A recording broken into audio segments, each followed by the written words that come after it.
जय श्री राम मित्रों, आशा करता हूं कि आप स्वस्थ होंगे और खुशहाल होंगे। मित्रों, किसी भी व्यक्ति की पद, प्रतिष्ठा, शोहरत, दौलत देख करके वह सुखी होगा, वह खुशहाल होगा अपने जीवन से, ऐसा जज करना मूर्खता ही है, इसके अलावा कुछ नहीं है। क्यों? क्योंकि दुनिया में बहुत सारे ऐसे लोग देखे जाते हैं या मिलते हैं जिनके पास जीवन जीने के लिए पर्याप्त संसाधन मौजूद है, बहुत सारी भौतिक सुख सुविधाओं का भंडार है उनके पास, फिर भी वे जीवन से निराश हैं, फिर भी वे जीवन से दुखी हैं, फिर भी लोग सुसाइड कर रहे हैं, फिर भी लोग घर छोड़कर भाग रहे हैं, फिर भी लोग डिप्रेशन में जी रहे हैं, तनाव में जी रहे हैं। इसलिए किसी की भौतिक सुख सुविधाओं को देखकर वो खुशहाल होगा, ऐसा जज करना हमारी विडंबना है।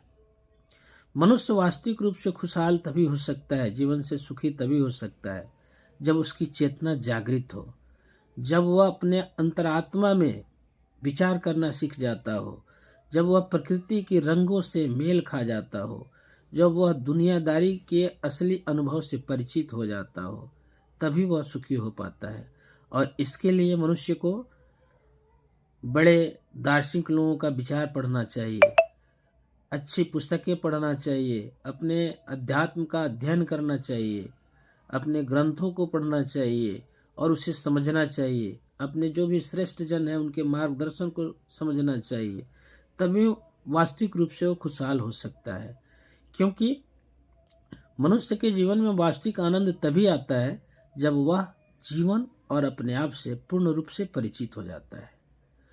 इस संसार में मानव जीवन में आकर के सारी ख्वाहिशें पूरा हो जाना, सारी इच्छाएं पूरा हो जाना, हम जैसा चाहे वैसा हो जाए, ऐसा हो पाना नामुमकिन है।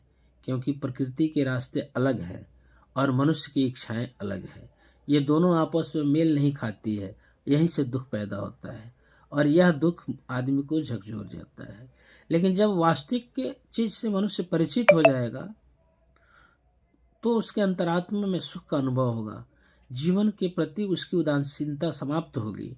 इसलिए मैं ये सभी अपने शुभचिंतकों को बताना चाहता हूँ कि आप भी अपना अनुभव बढ़ाइए, अपना ज्ञान विज्ञान बढ़ाइए, अपने आत्मा के आनंद का जो भी आपको अवसर मिलता है उसे स्वीकार कीजिए। सुख दुख जीवन के दो पहलू हैं, दोनों आएंगे, दोनों जाएंगे, लेकिन आपको कैसे नियंत्रण में रहना है, आपको कैसे सामान्य रहना है, यह आपको ही सोचना